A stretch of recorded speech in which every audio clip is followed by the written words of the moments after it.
नमस्कार मंडळी. आज आपण रेफ्रिजरेशन आणि एअर कंडिशनिंग या व्यवसायामध्ये कॉम्प्रेसरबद्दल माहिती घेणार आहोत. आज जो आपण ते ट्रेड निवडलेला आहे, ह्या ट्रेडला अत्यंत महत्त्व प्राप्त झालेले आहे. नजीकच्या जे काळामध्ये आहे, रेफ्रिजरेशन आणि एअर कंडिशनिंग टेक्निशियन ह्याला महत्त्व प्राप्त होण्याचं महत्त्वाचं कारण जी आता सध्या आपण बघतो IT इंडस्ट्रीज आहे, दूध संकलन केंद्र आहे, त्यानंतर जेवढे मॉल आहेत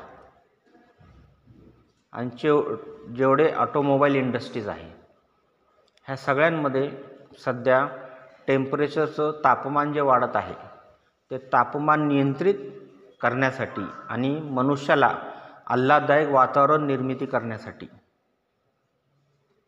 हा ट्रेड फार उपयोगाचा आहे. ह्याच्यामध्ये 3 प्रकार मोडतात.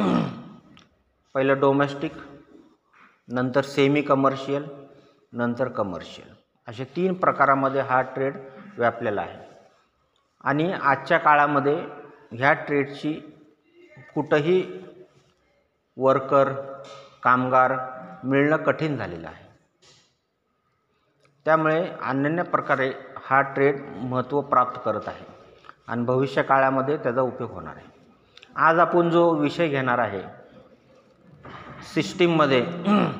सिस्टीममध्ये जो विषय घेणार आहे आपण, तो आहे रेफ्रिजरेशन आणि एअर कंडिशनिंग सिस्टीम. ह्या सिस्टीममध्ये अत्यंत महत्त्वाचा भाग म्हणजे कॉम्प्रेसर आहे. चला जाणूया आपण, या इथं कॉम्प्रेसरबद्दल माहिती घेऊया.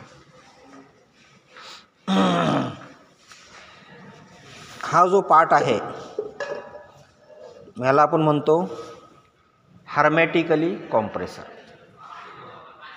कुठला कॉम्प्रेसर? हर्मेटिकल कॉम्प्रेसर.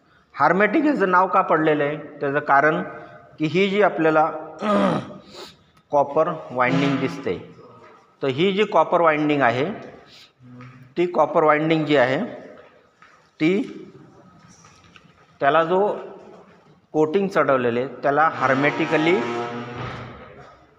शब्द वापरलेला आहे.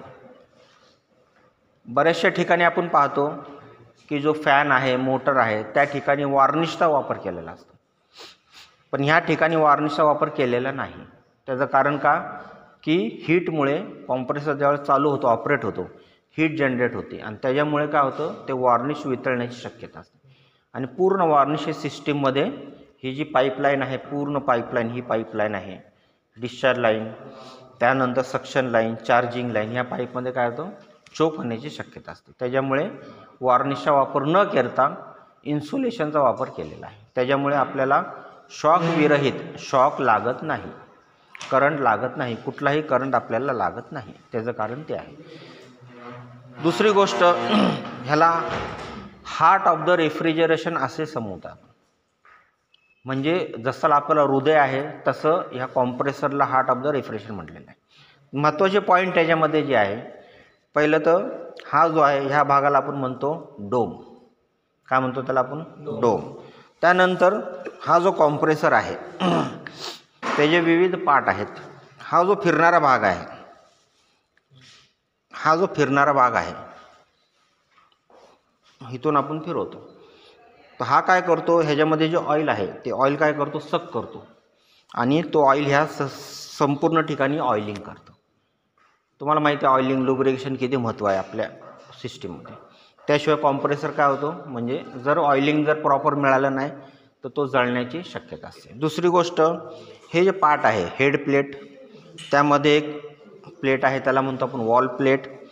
त्यानंतर हा जो आतला भाग आहे, ज्याच्यामध्ये पिस्टन अप अँड डाऊन करतो, त्याला म्हणतो आपण सिलेंडर. आणि त्यानंतर हा जो पार्ट आहे, हा रॉड म्हणतो आपण त्याला कनेक्टिंग रॉड.